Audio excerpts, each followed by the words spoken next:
Oh God. So I opened AnyTrans just because you mentioned it, right?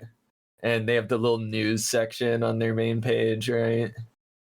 Yeah. New show coming in July called Days with My Stepsister. A pretty based show, I'm sure.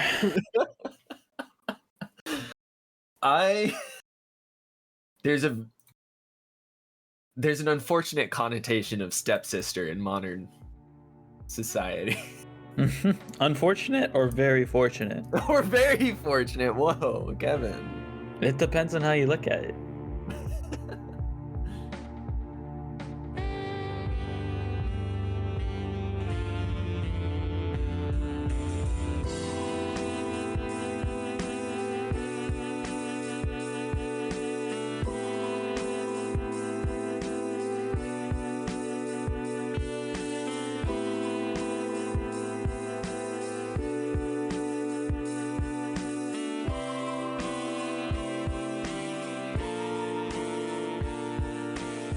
You are listening to the Any Anime Podcast. All right, then, let's go ahead and start the first real podcast episode of the year for the year 2024. Because the last one, that was just a warm-up, all right? This is the official #1 episode of the 2024 season of the AAP. Director of anagrams. What do you got this week? Oh, right. I was not ready for this. Yeah, me too. Every week. The Angsty Arsonist Patrol. God, you're so much better at it than I am. Anarchy's a natural. He's a natural for sure. See, I could never be in 8 Mile. Boys. But no, that's not the name of this show. That's right. It is the Any Anime Podcast. Thank you, Director of Anagrams. So this week we have the end of an era. The fall 2023 season is officially done. It's officially over. And we get to give our 2 cents on all the shows we watched. So let's go ahead. Let's not waste any time. Let's go ahead and jump right into it.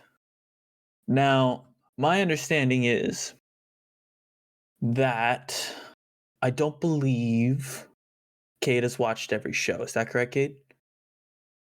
Correct. Yeah, correct. All right, what shows you got, Cade? I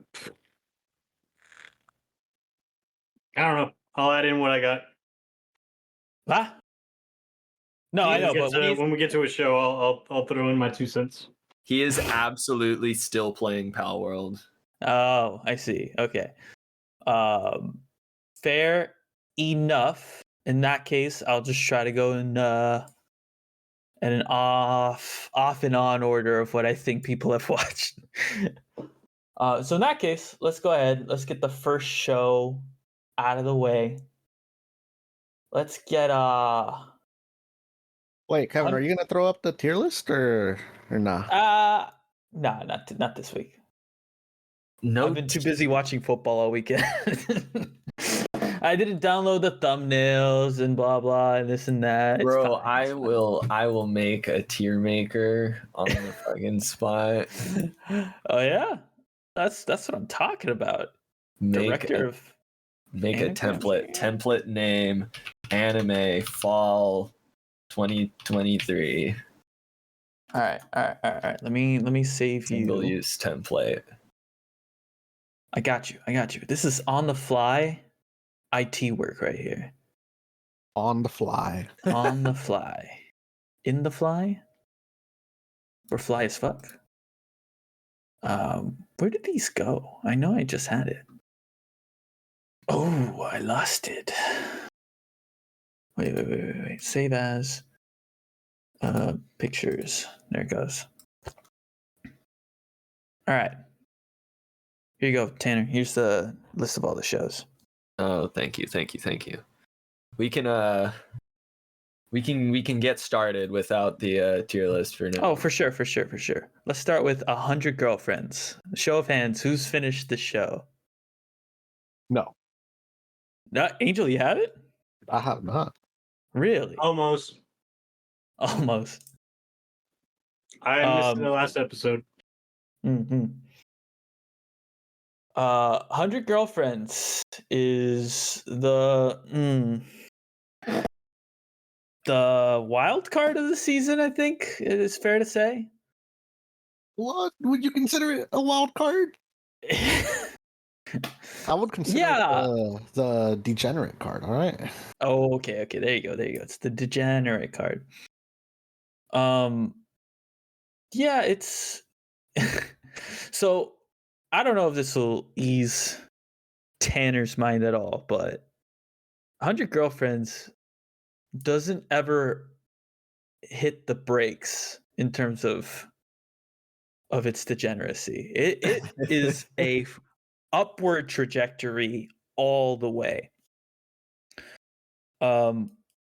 It's it's hard to talk about 100 Girlfriends without getting too nitty gritty into like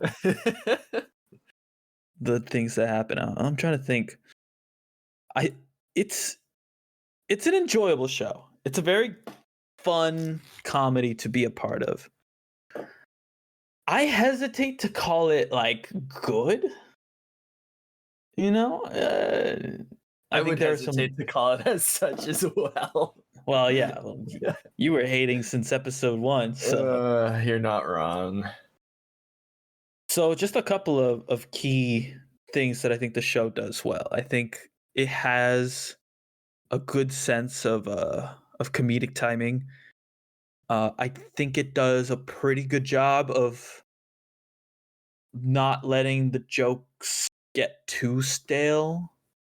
And the girls are generally pretty well designed and or like characterized. They're all very lovable, if you will.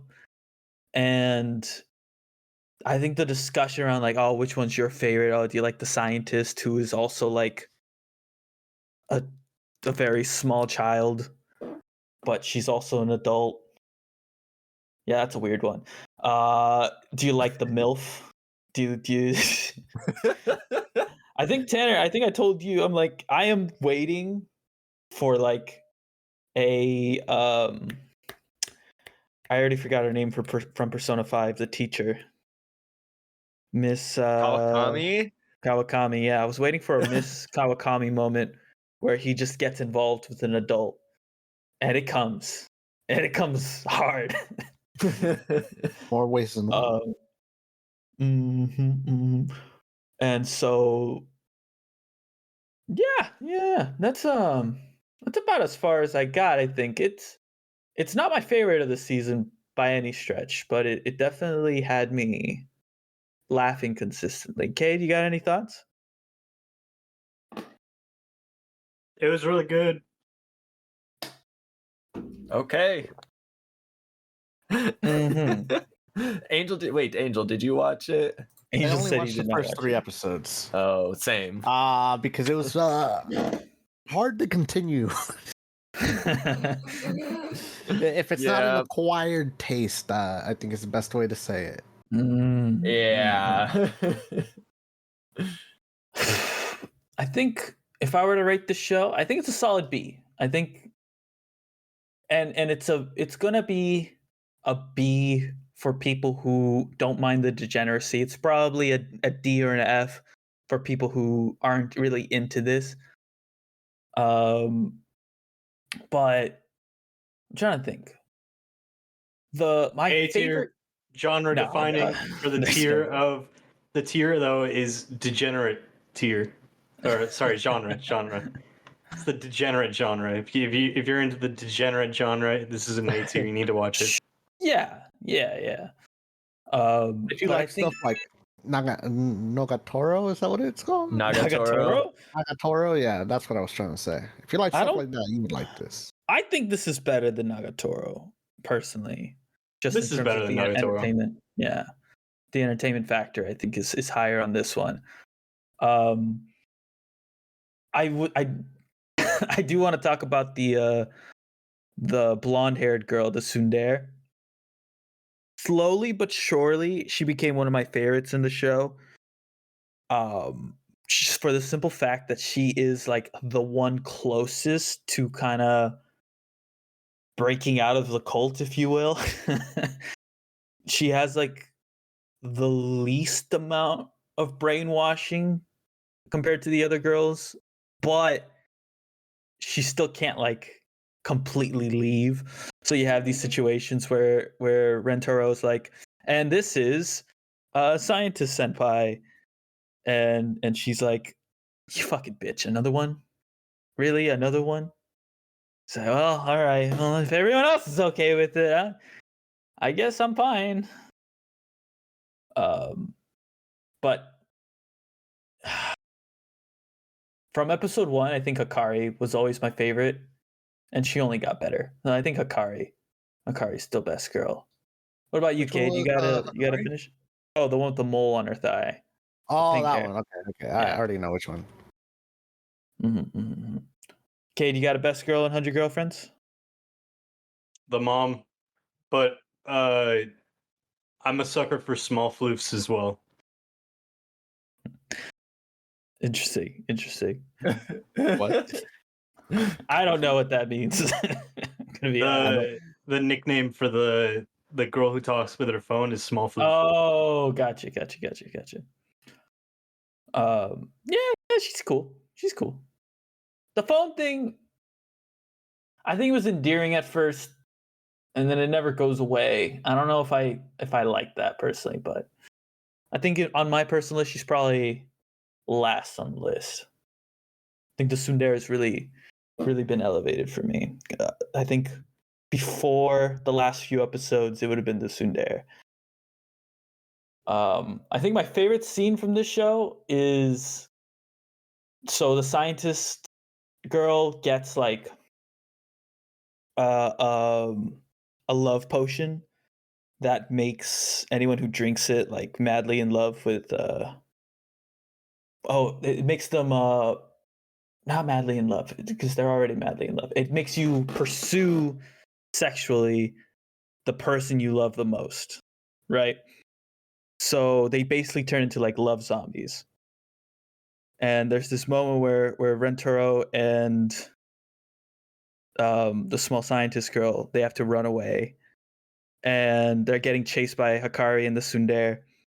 He gets trapped by them, but he manages to get them to like kiss each other, realizing that like that their relationship, their love has like spread between like the three of them, not just like them to him, but like to each other. And this is like supposed to be like a do or die situation, but he has like a solid like minute of just staring at them kiss, and he's like, I should go soon, right? And then he stays there for a little bit more. He's like, yeah, I'll go now. That was pretty good. Kate, you got a notable part of the show? How about when the mom buys the ending and makes her own? Yeah, that was pretty good. That is pretty good. Yeah, it was a nice little twist. I do like that. All right, 100 girlfriends. I think Cade said it's an A. I said it's a B. So let's keep it at the front of B for now. All right. I'm like almost done with this, actually. Perfect. I knew I could count on you, Tanner. All right, next show. Let's go ahead and let's do Shangri-La Frontier.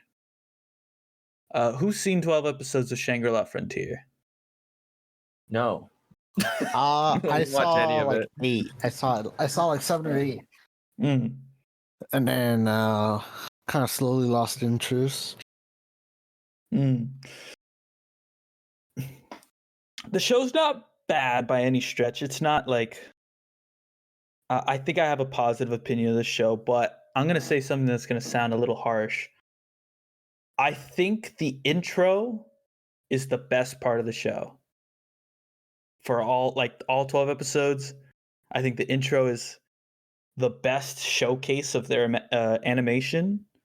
Plus, it's like also just a fucking great song. And I think the rest of the show crosses the threshold into being good, but never crosses the threshold of giving me like a wow moment. I never had like a hell yes, this is why I'm watching this show. Blacksmith song. What was that?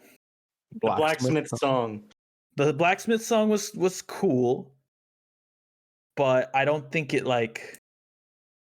wasn't a showcase of animation. You know what I mean? It's a cool moment for sure, but and the fact that they got like a custom song with the Yakuza rabbit is fucking awesome, and it's actually like genuinely a good song.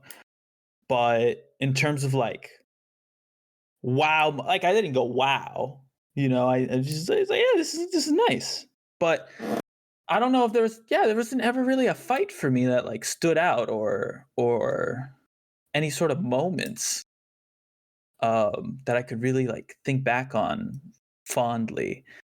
So yeah, that's why I think the intro might be the best part of the show for me. Angel, you said you didn't watch it to its completion. What kind of made you fall off it? It was rough watching. It never really kept my interest as a weekly watcher. I think it's the best way to describe it. I can't really recall like any notable cliffhangers. I stopped watching right as he got into the town after the big fight, basically. If you know which one I'm talking about.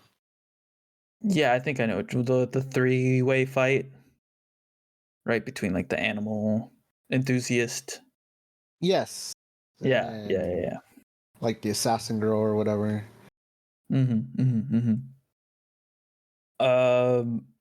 Cade, what is your opinion on Shangri-La? It was good. All right. B tier. B tier? What did he say? B tier? Yeah, I agree with that. I think it's a B, but it's a low B. I would argue for C. Really? It's a low This B. is for me. Shangri-La I you're don't think talking it about? deserves a B. Okay, so here's what I was a little harsh on it. Here are the things that I like. I like that it's low stakes. It's not like he's trying to save the world or anything. He's just a gamer trying to go through this god tier game. I like that. It doesn't. Not everything needs to be SAO. And I think the show does a good job of like never making you feel like there's any sort of like real danger. You know, it's all. He's kind of learning about the game at the same time that we are, and we're learning about these like mechanics and stuff. I think that's really interesting. I do think the action dialogue is a little like cartoony, or it's kind of like, you know, when you're playing with action figures and you're like narrating what's going on. You know, when you were like 5, just pew pew pew, ah, I get you, blah blah. It's kind of action figure-y to me. It's a lot of like calling out your moves and stuff, which is fine. Like anime do that. But there's something about this show I think doesn't like stick in my head very well. I don't know. But yeah, I think there's enough positives to call it a B tier, B minus, personally. Yeah. What's the final vote on this? Oh, it's a B. It's a B. B. All right. Would It's you a put B. it below 100 Girlfriends? I would definitely put it below 100. All right. I think the entertainment factor I of would 100. put it below 100 Girlfriends. You already said C, so. All right. Let's do a show that I'm sure that I'm the only one who's watched it, is Our Dating Story. Yes. Okay, perfect. So just out the get-go, all right, whoever wrote this show, I have the impression that they went through this kind of relationship before. So the relationship in our dating story is that there is a Gyaru who is very experienced in relationships. She's had multiple sexual relationships with boys her age, hoping to find her like first love, and they all break up with her because she's like too clingy. And he meets this girl who is very inexperienced, has never had a girlfriend, and they through one way or another establish a relationship, and they kind of go through it together. And I get the impression that the author of this show, whether it's like an original show or manga, really has experience with this kind of relationship, because I also have experience with this kind of relationship. And let me tell you, there is a level of anxiety that they get, like they nail down perfectly, of like, oh, I don't know what I'm doing and she does. So how do I like take the lead as, you know, as the guy in the relationship? It's like he really struggles with his inexperience. And I remember being a little freshman, dating an older girl in high school, and having a lot of the same anxieties that he had. So I think the show needs to be commended for that. That being said, if it is a manga, I think it needs to be enjoyed in that format. I don't think it is a great anime. I think its lack of production budget is apparent. I don't think there's any moment where like the music becomes like powerful and charged, or any moments that like really tear at your heartstrings. And as someone who I think I resonate with the show because of my personal experiences, so I want to like don't want to put too much bias into it. But I think it's a decent watch. I'd put it in C. That's a C tier show for me. Our dating story. Yeah, that little Gyara. Move her into the C. Yeah. Would I recommend it to Tanner? No, Tanner, I don't think I would. I think there are other shows that require your attention. Okay. Like 100 Girlfriends. Like I've already found the romance anime to pique my interest in their next season, so you'll hear all about it. So we'll hear about it 2 weeks from now. Okay. I like it. You're gonna be the expert on said show. The sneak peek, you know. But yeah. That about does it for our dating story. Long story short, read the manga. I think that's a pretty decent recommend. All right, let's go into Undead Unluck. And Tanner, did you watch any more of this show? I actually did not, but I would not be against continuing it by any means. Okay. Cool. Well, if you maybe don't want Undead Unluck story spoilers, you know. Or unless you don't really care. I don't think, you know, I'll stay for this one. There are other ones that I'll probably leave for, though. Okay. Angel, did you watch Undead Unluck? I watched a good amount of it. Do you think 12 episodes worth, or once they not 12 episodes, not 12 episodes. Oh, once they joined the crew, that's only like 5 episodes in. Yeah, a little past that. Oh wow. But surprisingly, I don't know why I didn't finish it. I enjoyed that one a lot. Yeah, I don't know either. It's really interesting. How far did you get into Undead Unluck, Cade? I want to say halfway. Pretty much exactly halfway. Dang, somebody didn't do their homework. Yeah. So I won't get into too much detail about the later arcs. I think if I were to put this show, if I were to give it an award of some kind, like like when you're in elementary school, or even I think they might have done this at my high school. Like you go into your class and they're like, all right, let's create like fake awards for people. Oh, this is the person most likely to catch a touchdown in a football game or something, or this is the person who's most likely to succeed as an artist. Like little fake awards like that. I would say this is one of the freshest. I don't want to say best, but it's one of it's like the show that is a fresh of breath air. I really enjoyed. A fresh of breath air. Yeah, that's what I would call this show. A breath of fresh air. yeah. That's the award for it. No, it never loses momentum.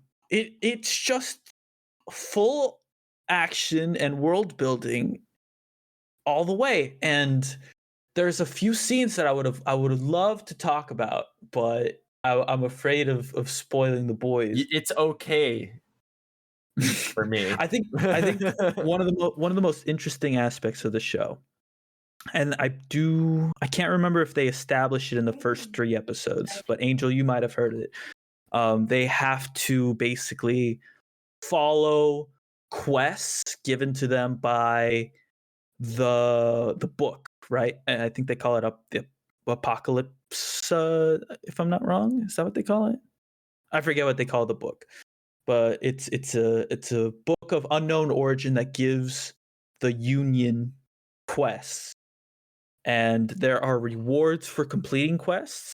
For example, one of the rewards that they get is the acquisition of a 13th seat at the table. And I'm trying to remember something. Oh, and like the location of other. Oh, fuck, what do they call them? It's been a while since I finished the show. So I'm like the rule. There's a name for it. The rule people. I know what you're talking about. I just don't remember. I am really struggling with this. Apparently, with this name. Give me a sec. Negator. Right, because they all negate rules, right? So rewards like that. But on the contrary, if they fail a quest, they get punished. And they fail a quest, they didn't even try to get it. They were like, this is probably not going to be good for us, so we're just going to not even try. So they fail the quest, and the punishment before they get it, it's just called Galaxy, right?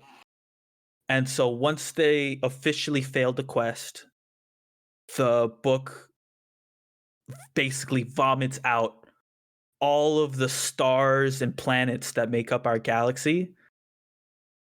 And it basically establishes that before that event, it was just Earth in the solar system, and maybe the sun. I'm not too sure, but it's probably just the Earth and the sun. And now they establish that like there's a brand new fucking galaxy with like potential invaders too. There's like aliens that invade the Earth.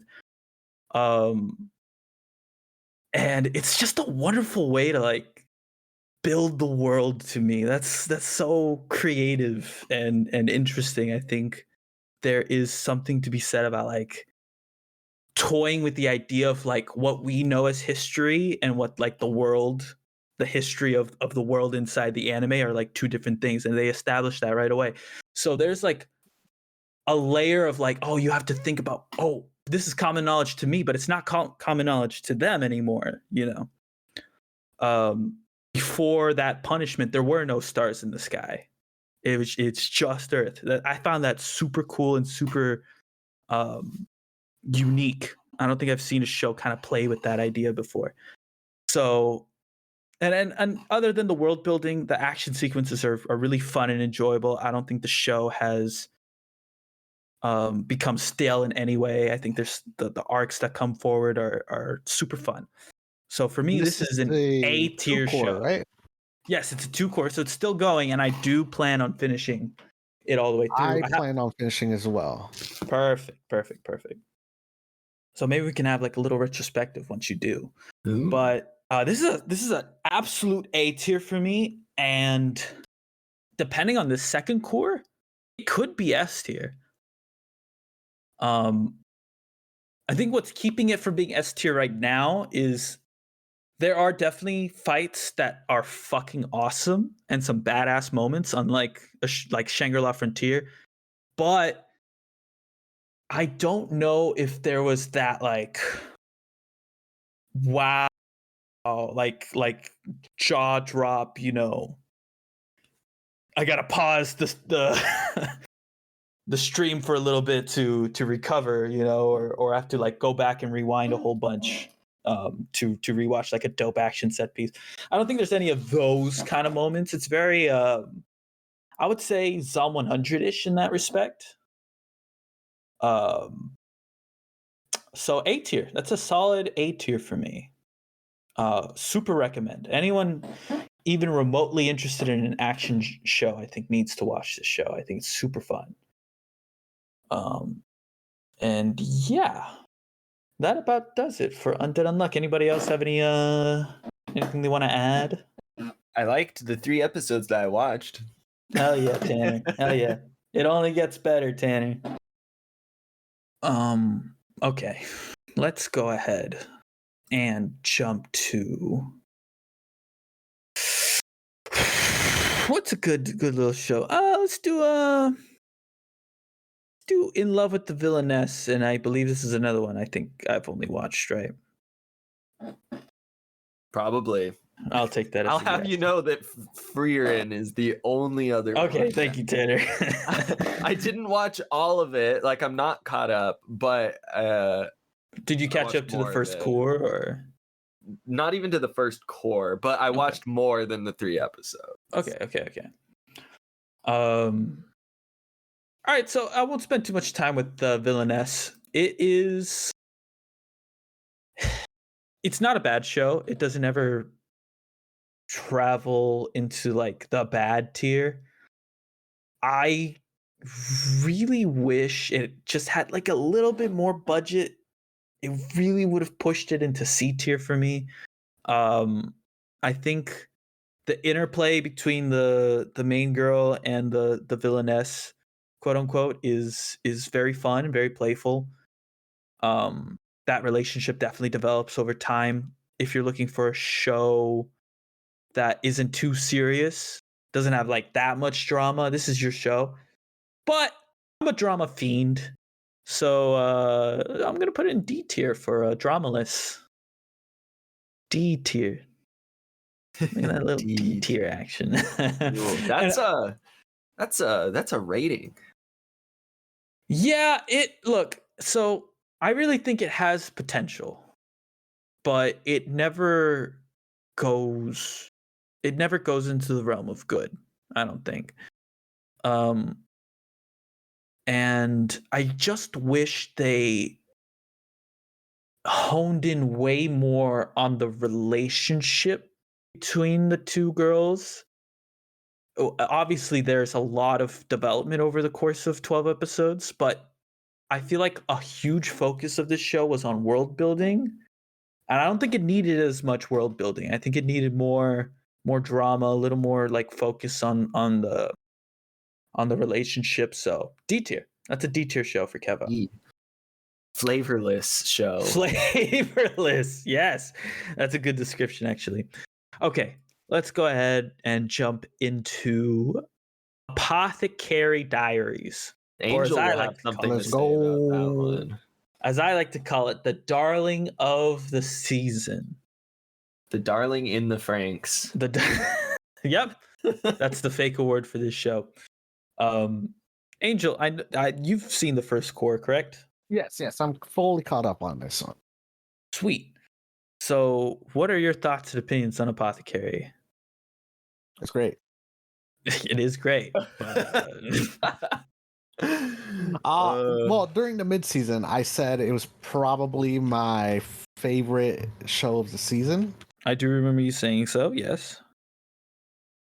That's still still stands aside from Juju. Second only to Juju. What about the show gives it, that high of a regard for you? Like, is the characters, is it like the plot, a little bit of everything? I think it's just how good the characters mesh together. Because it's definitely not like, an action show by any means. No. I would say zero action, basically, right? Yeah. But they get you with a little bit of suspense here and there, I guess. Mm-hmm.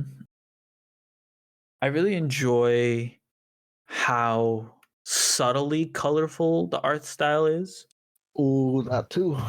It's not like Psalm 100 jumping at you with bright colors or anything like that, but for a show that deals a lot with like the interplay between peasantry and royalty, I think they do a really good job of never really letting what you're looking at become boring to look at. You know what I mean? Obviously royalty's all like puffed up with like beautiful clothes and jewelry and whatnot. But I think every character gets like a few moments to shine, which I think is huge. And Mao Mao is a total bae. She's a total bae. And I don't mean that in like a waifu kind of sense. I mean that in like strictly like I would down to have a drink with this girl.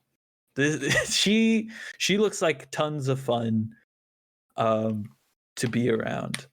And I think that's very apparent by how like obsessed the eunuch is throughout the course of the show. Yeah, Jinshi, yeah. Angel, did you have a favorite it's hard to call it an arc. Do you have a favorite story, like a favorite little thing that you remember from the show? it would have to be the one that got me to watch it, and it would be I was browsing. Yes. I was browsing Reddit. Maybe like 3 episodes had dropped, Mm-hmm. and let's see. Yeah. So I was watching a clip pulled up, so I'm like, okay, let's see what's going on here. And it's just them talking about makeup, I believe is what it was, right? Yes, powdered makeup. Yeah. And how it was banned. And then next banned thing for I know, a reason. after being called out by Mao Mao, the attendant who brought the makeup that was banned got slapped. Mm-hmm. And that was enough. Gave her the people's wrist. Just yeah. That's really good, actually. Yeah, I think that's definitely one of the highlights of the show. That was moment. like what, episode 3, I believe. I want to say it was episode 3. Yeah. So it took me about 3 weeks for me to like hear about it, and then after that, it was just binged from there. And it was such a powerful moment, and really establishes like what kind of character Mao Mao is and how passionate she is about like medicine and the safety of others and all that. All that gets established wonderfully in the first 3 episodes, and only becomes more apparent as the show goes on. Kay, do you have a favorite moment from Apothecary? The first time she blushes with the eunuch. I don't recall that scene. What's the context of that? He's like, oh no, he like reaches out to touch her, and she's like, "You can't touch me, you're not allowed to." And then he's like, "Oh, just one finger." She's like, "Oh, fine." And touches her lip and then kisses it. And then she like starts blushing. So good, so good.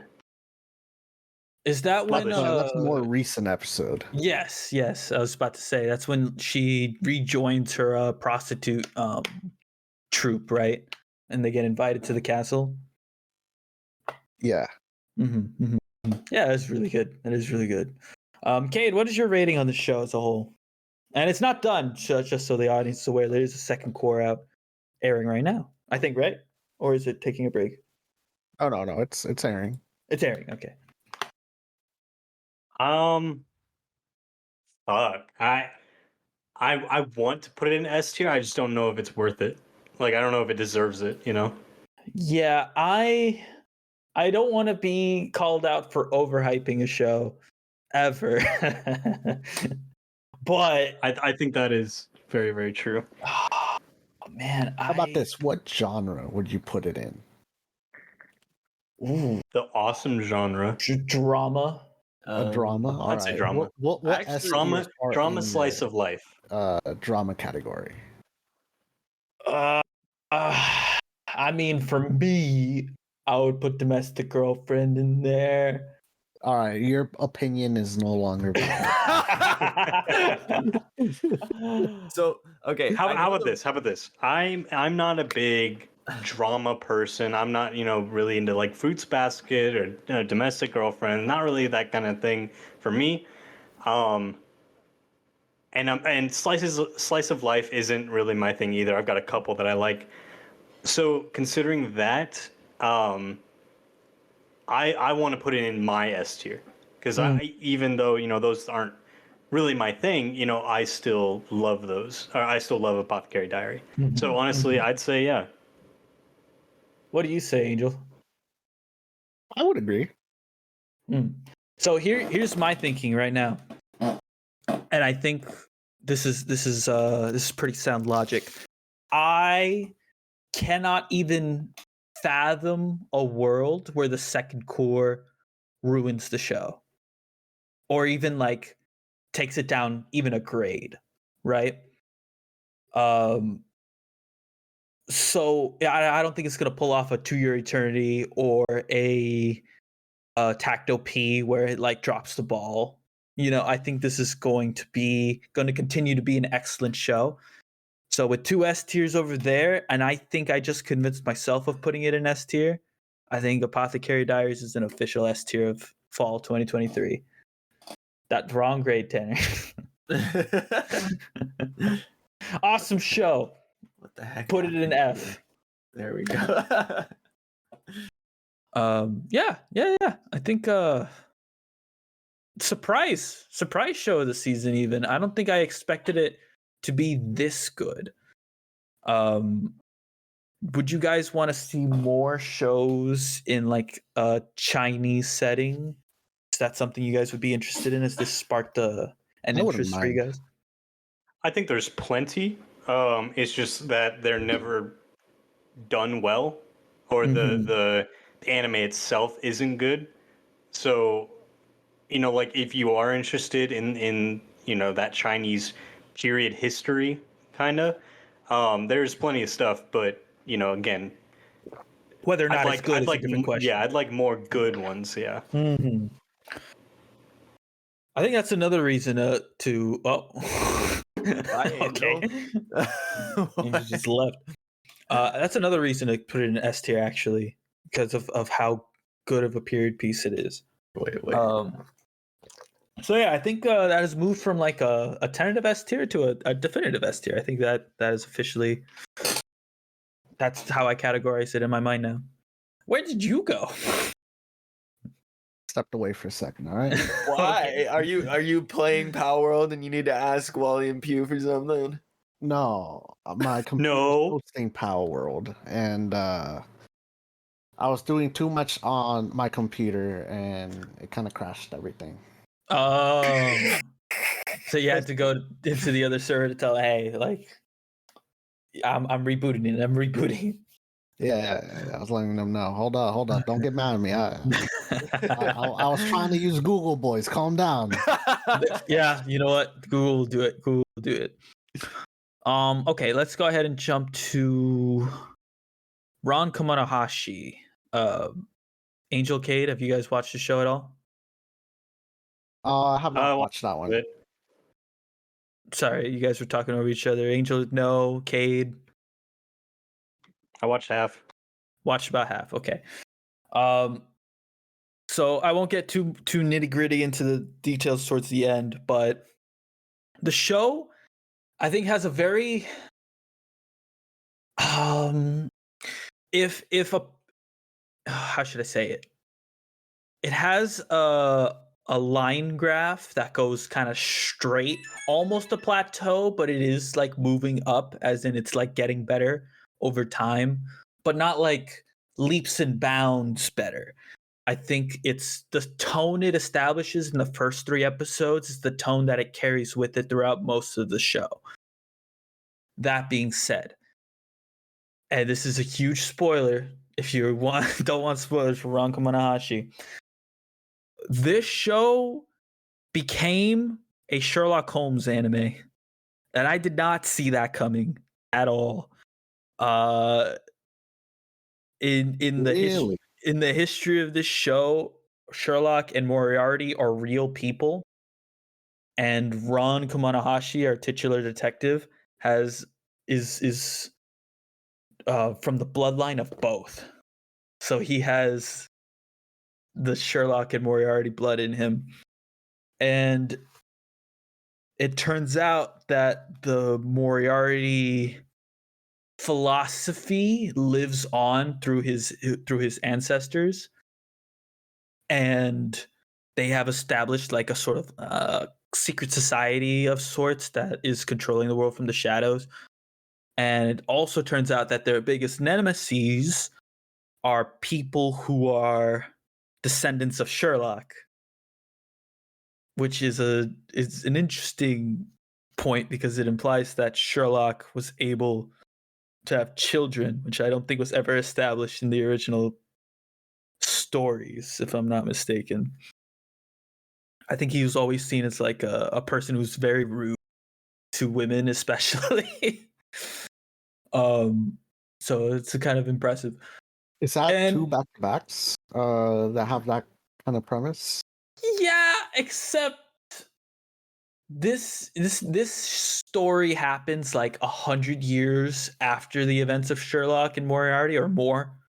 And I think you're thinking of Undead Murder Farce, yes, which is a show that is taking place during the period where Sherlock Holmes and Moriarty come from. I think it's more surprising in this show just because it comes out of fucking nowhere. But that being said, all of the murder mysteries I think are really well done. There's a couple of weak ones in there. The one that happens in the mall with the phone is just, it's whatever. I think that's probably the weakest one. But then there's a telescope observatory murder mystery that's like a locked door mystery that's super good and is really tense. And is actually the arc that gives us the backstory of like the Moriarty and Sherlock bloodline. So super interesting. This is a surefire B tier for me. It's not a heavy recommend. I wouldn't, in terms of like a murder mystery show. It's not like Undead Murder Farce. I think I remember Mushishi a little bit more fondly. Psycho-Pass was really good, but this isn't bad. It's weird to call it fun, but it is fun. It's a fun murder show. So I would give it, a solid B.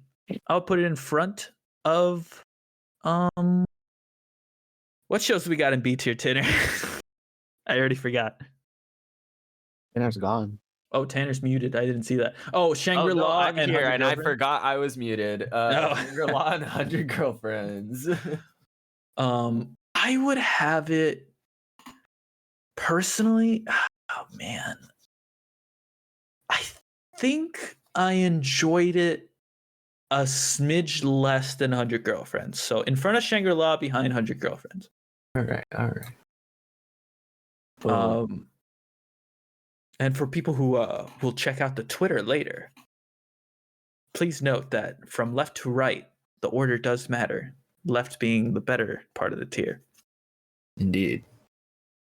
And then up down is pretty obvious. So Ron Kamanahashi, solid B tier. Would recommend to the boys. Tanner, I feel like this is your kind of vibe too. I think you would really vibe with the show.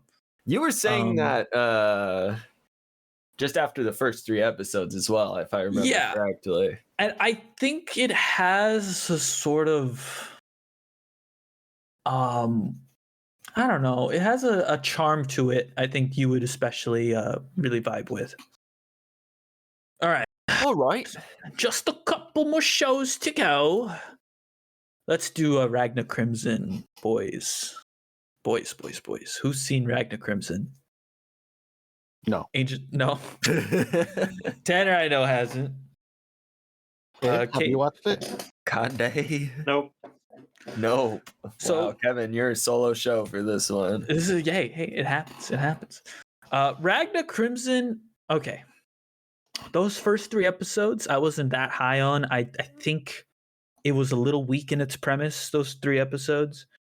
I think the world building was super confusing as well. All of that gets kind of polished along the way, and there's a moment where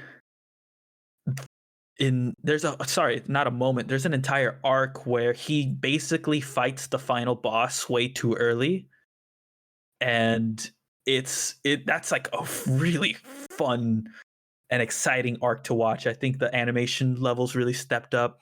I think the intensity of the show really was put into high gear, and all of a sudden I kind of do a full 180 on Ragna, where I was like on the negative side those first 3 episodes, and now I'm like way on the positive side after the next 9 episodes. I do think its biggest flaw is that in the last 4 episodes of the core, they're basically setting up this fight, but it takes like 4 episodes. And yes, there's a lot of interesting world building, and they meet this new group, and there's a lot of interesting interplay with the new characters, but that's a long time to fucking set something up, you know? And there's not a lot of action in that time either. So it's very hard for me to say that the show ended on like a high mark, but I think it's I would positively rate this show. And I think it's funny because I had these shows backwards, but now I favor one clearly over the other. I like this show more than Shangri-La Frontier. I think it's just, in terms of pure action, I don't even think it's particularly close. I think Ragna's action sequences have more interesting set pieces than the Shangri-La's does.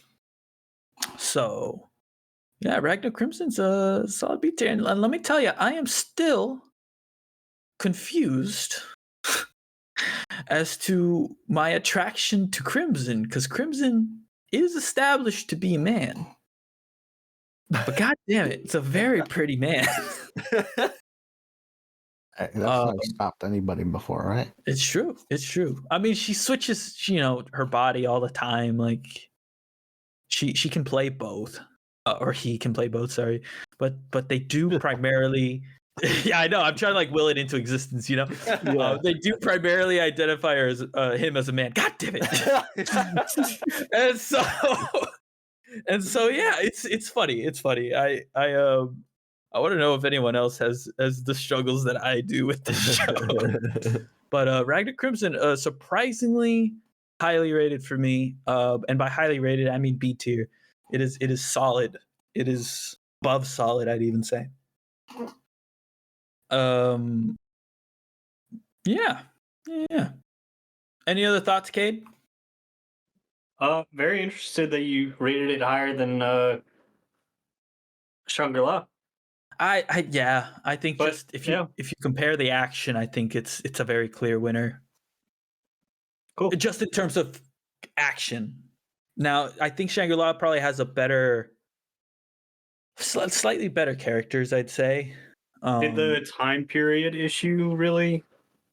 They play with established? They do, and it is interesting. There is a reason why they're like in medieval garb and using swords, but AKs exist. Like that has been not necessarily established explicitly, but implied very heavily, like what went on.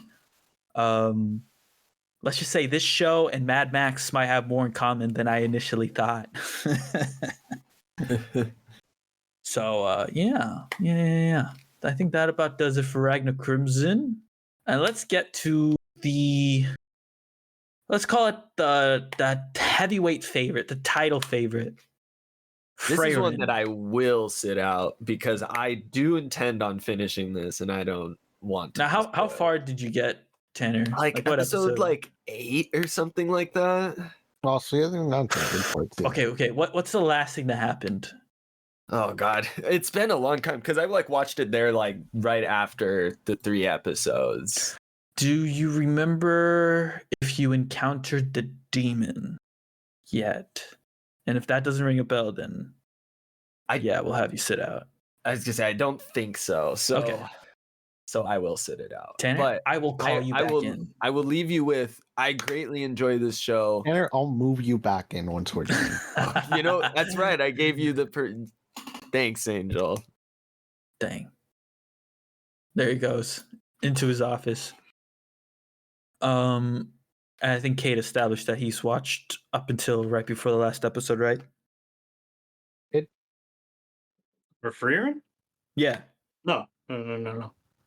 Episode 5, I think, is where I left it off. Okay, cool. So, I guess it's mostly me and Angel then.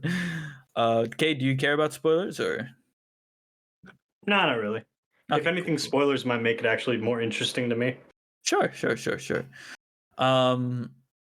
Angel, how? Okay, so I guess what is your like surface level opinion of the show so far? 10 out of 10. 10 out of 10. Oh, wow, straight out the gate. What about? Because I know you're a source reader, right? You've been hyping the show up for a while. What about this show? Do you think? First of all, as an adaptation, do you think it has been adapted well from the source? 10 out of 10. Okay, is that going to be your answer for everything? I mean, that's an honest answer. Hey, when it works, it works. So what do you think the anime does well, in your opinion, when comparing it to the source material? It adapts the emotions of the panels in a good manner. Yeah, I would agree with that. You can really feel I think Frieren especially the evolution of her headspace. I really appreciate that. What's your favorite do you have a favorite sequence? The ring episode. The ring episode. Where Himmel gives it to her. What about that scene in particular? Like does it set up something in your head, or? I wouldn't say it's set up something in my head. It's more of the way it was written in the manga and adapted in the anime. I thought it was just top tier. Now, I know in the first few episodes we kind of talked about like how emotional the show was. Do you feel like past that point, do you think what is the heaviest like emotional moment for you in the 12 episodes? Or technically like 15 most emotional episodes. moment? Yeah. Oh, it's definitely that. Past the Himmel's death and Hyder's death. Yeah. Oh, you're saying it's the ring. It's the ring. Yeah, it's the ring moment. Fair. So it is a Studio Madhouse anime. I believe it's one of their like only anime in a while because they've mostly been doing movies. Hopefully they did One Punch Man season 1, right? Wait, I didn't hear your what was your emotional moment? Oh, my emotional moment. I think if past Himmel's death, I'm trying to think. I really would have to say, I think the moment where, oh boy, I'm really trying to come up with a different answer than the ring, and it might honestly just be the ring. It was voted the most liked chapter, by the way. Oh, fair. Yeah, it's hard to say. Second was Himmel's Death. Oh well, yeah. Himmel's Death was fucking hard. Yeah, I'm just gonna have to cop out and give the same answer you did. What a cop out. But it's not an emotional moment, but my favorite like sequence in the show is like that the whole thing with the demons in the city it's so well done. Yeah. The whole the world building with the demons I think is probably my favorite part, where they establish that demons are animals that have happened to learn human tongue. And it's such an interesting way to go about, because it does I love it because it takes something that seems morally gray and then it completely kind of kills it. You know what I mean? It's like demons are inherently evil and they're meant to be eradicated and all that. But they keep like bringing up, they look like us and they talk like us, but it's all just an act to get your trust in order to lure you in and kill you. And I think that's like a really interesting part of the world here. And that action fight, both between Frieren and the demon lord lady, and between Fern and the other demons that are in town. Both of those sequences are super well done. I mean, Madhouse really shows why they were a premier studio for such a long time. I think they really flexed their muscles with that fight. Is there anything else you want to bring up with the show Frieren? Oh, Madhouse, I feel, has done a good job of displaying the crossing of time. Yeah, it does a good job of like making sure you're not lost. Like I never found myself asking like, when was this? Where was this? In the flashbacks with the master, it has like a Greekish setting, if you noticed. And then, the modern times is more like medieval. Yeah. Oh, that's interesting. I actually did not take note of that.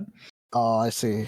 Well, if you ever go back and, see or watch those scenes with Flam the Mage and Frieren, then you would notice it, I think, after I said something. Yeah, that's a really interesting note. That's like that subtle world building that I love. Yeah, just like subtle world building, not thrown out your face at all, but if you picked it up, you picked it up. What else is there?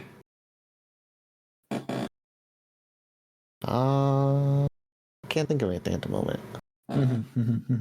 So in terms of rating, where would you put the show? Like, let's establish a tier first. In terms of rating, where would I put this show? S tier. S tier. I think it is deserving of S tier.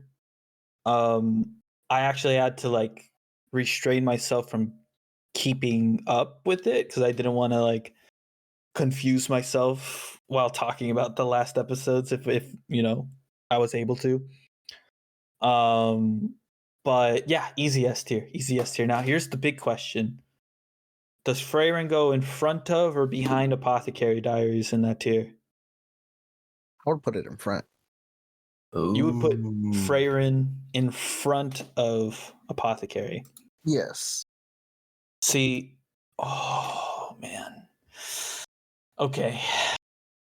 There's a part of me, I think I'm leaning more towards Apothecary. And it's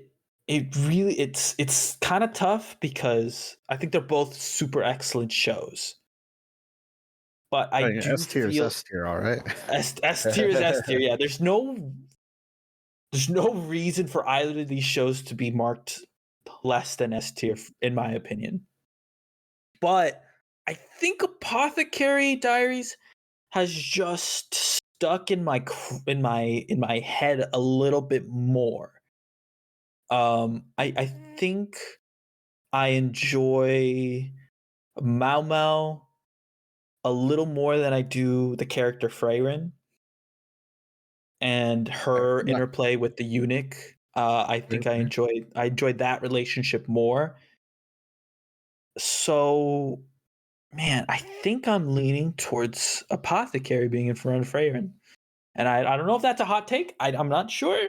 I wouldn't say it is. Okay. Again, both excellent shows.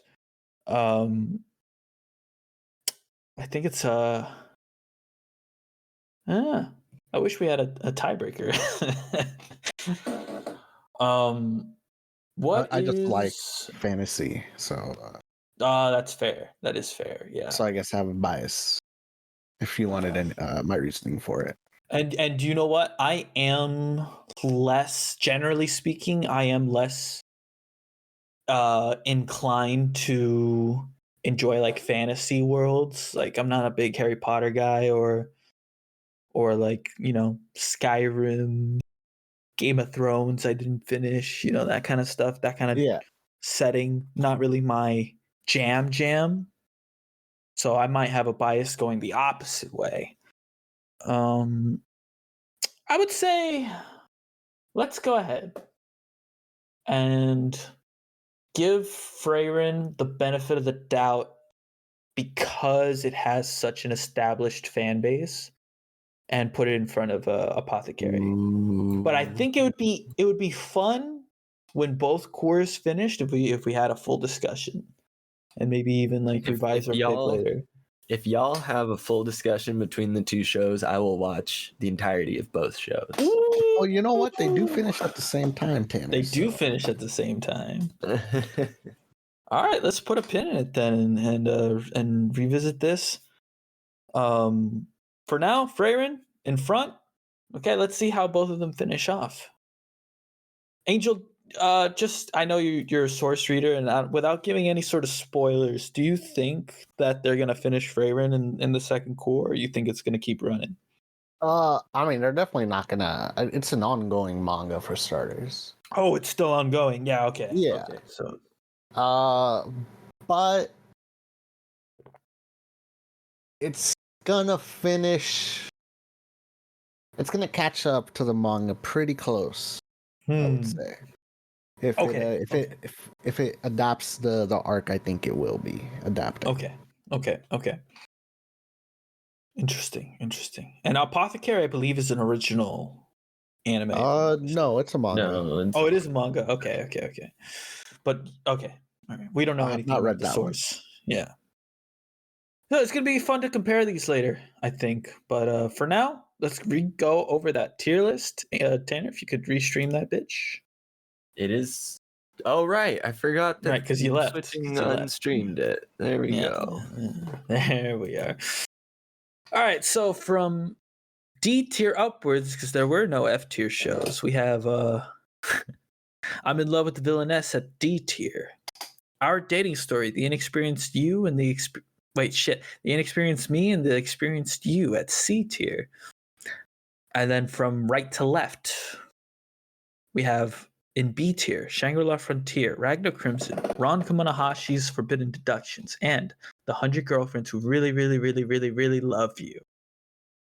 In A tier, all by themselves, Undead Unluck, with the fake award of fresh... What did I say?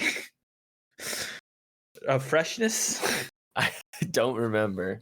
A breath of fresh air. Yeah, that's what it was. You're right.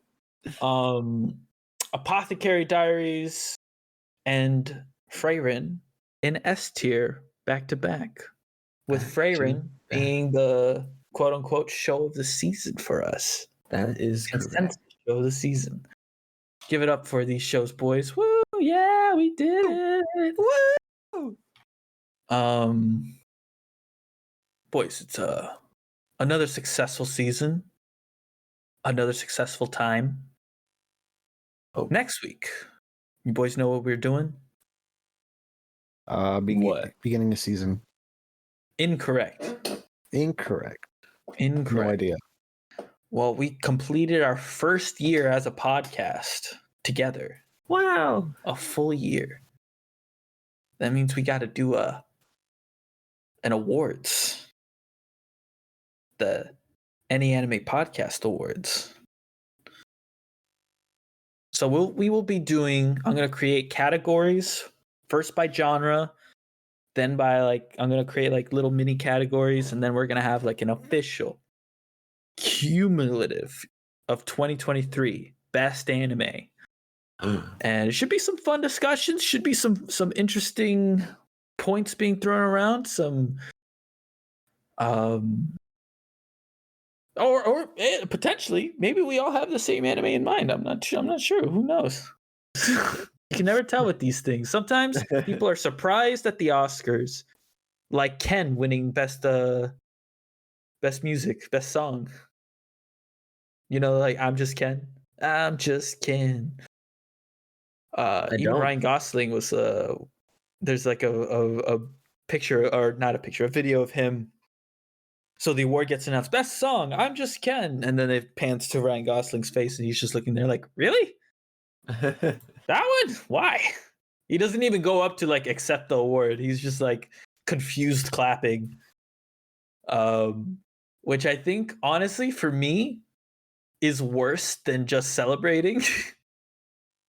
You know what I mean? It's a fake humble sort of thing. I mean, he could genuinely be confused, but reacting in that way is almost sort of I won this award without even trying? What? You kidding me? And also kind of ignoring the fact that it's not just, it's his voice obviously, but there's more to the song than just him. It's the composition, it's the person, the music producer and all that. There's a lot of work that goes behind the mixing. And so for me personally, didn't love that reaction from Ryan Gosling. That's unrelated to anime completely. Our anime awards show will not be Ryan Gosling. All right, we will celebrate these shows with our hearts.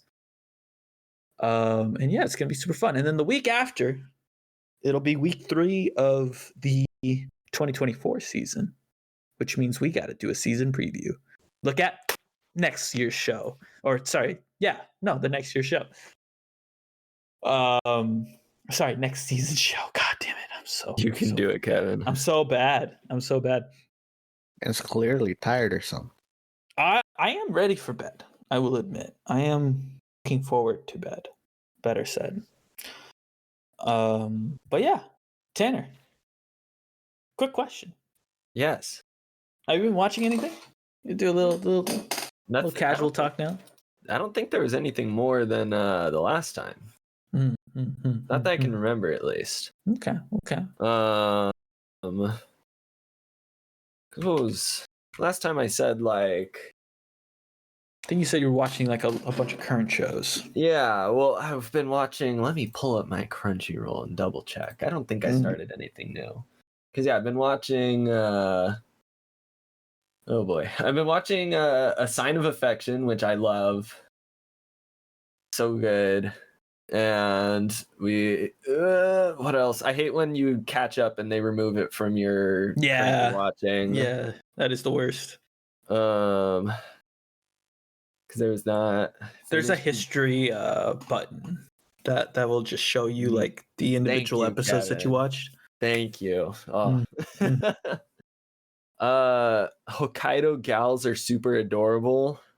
Now, is that the season 2? The next season, the next season. I mean, yeah. Yes, okay, yes, it is. That's funny. Also, a preview, surprisingly good. Oh, okay. Like for what it is. I will put an asterisk of for what it is. Is it next season's 100 Girlfriends? You think? I expect. I can watch this show, Kevin. There's a difference. I went into it fully expecting, based on the title and everything, it to be trashy, and it's only 50% trashy. But you didn't. Oh, I see. It's better because it's not as trashy as the title implies. Yes. as opposed to 100 Girlfriends, which is almost worse than the title implies. Almost in some ways. But And I I'll be finished honest. Jujutsu, but Oh yeah. We had that whole episode last week. Yeah. yeah. Okay. But I think that's pretty much been it. Oh, right. I've been watching Chained Soldier Right. on High Dive. And that's one that we'll get into that discussion Yeah. when the time comes, Tanner. Don't worry. Yes. Oh yes. I for a little content, I've read the manga of that. We got a sourcey over here. Sorry. The manga was better. No, but yeah, I'm sure we'll have a whole discussion. Angel, you've been watching anything? Let's see. What have I been watching? Recent? Classroom of the Elite. Oh, I need to start that season 3. Yep. Dungeon and Mesh is what it's called, right? Delicious in Dungeon. Delicious in Dungeon. Sorry, I was thinking of like the Japanese name name or something. Dungeon Meshi. Yeah, me and Claudia watched with great anticipation last week when episode 2 came out. We were like very about it. I think episode 3 is out already, right? Yeah, we need to catch up. I'm excited for that as well. I will be watching it. What else? I don't know what else. Mashal. Yeah. You finished those Code Geass movies or no? Halfway through the second one. Okay. Very nice. Cade, you been picking anything up? No, I've been. Nope. All right.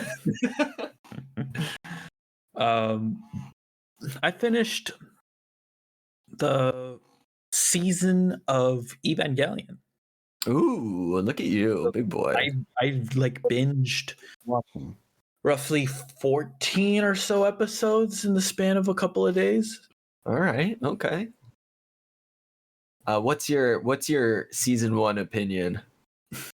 So I think it's funny. I think the show is excellent. It is very, very good. I think it's very interesting because I've always heard this discussion of like Evangelion is a show that did well despite its budget as opposed to because of it, right? And the obvious examples are like elevator scenes and things like that where there's just like immense quiet or something. There's definitely like moments of like reused animation to save time, things like that. But it is a little more excusable when you know that the show was drawn entirely by hand, and the fact that it still looks that good and tells like a really gripping narrative is great.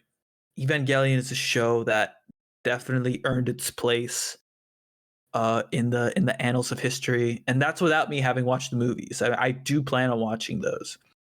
I believe I have like 5 movies to watch, if I'm not mistaken. So I'm actually looking really forward into that. I think the biggest downside of the show is Shinji at times a little unbearable. And he definitely has some growth. He definitely has like a lot of change. He's the guy who ends up with the most amount of change throughout the course of the show. But he is at times a little insufferable. I did watch a mix of the dub and the sub. The dub's not terrible, but it's definitely a little stiff with a lot of the voice acting. The sub, it's a sub. Is a sub ever bad? I mean, genuinely, have you guys ever heard a bad sub? Maybe you've heard a sub where like, okay, this character's voice doesn't necessarily like match, but you wouldn't say it's like bad, right? There's definitely a few moments in the dub where I'm like, man, that line was delivered poorly. But Evangelion, solid show. For anyone who was a little trepidatious about keeping it in their backlog, I think you should watch it. That show, Cowboy Bebop, Code Geass, they're classics for a reason. I think it's really earned its spot. So that's it on Evangelion. I will update it again when I watch all the movies, but that will probably be a while from now. I plan on watching Demon Slayer season 3 before I watch the movies, so that's the plan. Bounce around a little bit between backlog and like way backlog and like more recent backlog. So looking forward to it, boys. Looking forward to this year, quite frankly. I'm looking forward to it as well. Hell yeah. All right, boys. Let's end this episode off with a bang. Tanner, you were very ready to do the outro last time. So go ahead. Give us that email, give us that Twitter handle, and then hit us with your best howl. If you'd like to reach us on social media, your favorite social media, you can find us only on Twitter at Any Anime Pod. So we hope that is your social media of choice. If you don't use Twitter, you can find us on Gmail. Yes, that small-time social media that no one ever uses anymore. At any any anime podcast at gmail.com. Send us an email, talk to us, questions, concerns, comments, give us ideas, whatever you want. If you got another anime that you want me to add to my backlog, I already have Fate, Code Geass, Steins Gate, that's already in there. If you got another classic one that some people would say Berserk, original Berserk is a must watch, I tried reading it. I don't know. It is in that genre that isn't like my favorite, you know what I mean? So yeah. So I'm not like super looking forward to it. But hey, if I get an email, maybe I'll add it. I don't know. Explain to me why Berserk is good at anyanimepodcast@gmail.com. That's right. Tanner, give us your best howl. Oh, I'm doing the full outro. Yeah, you're doing the full outro. Oh, okay. Let me clear the pipes real quick. Oh. Take a sip of water. Call Amanda to join. Annie, away! Woo! Give it a 5 out of 10, Tanner. Could improve. Could be better. Could be worse. Not enough emotion, Tanner. Not enough emotion. You could be you could be like Angels. His was very good. Let me get emotional real quick. Get the tears running down the cheeks, looking up into the sky. Wait, that was my bit last time. Oh, is that what you did last time? Yeah. Funny.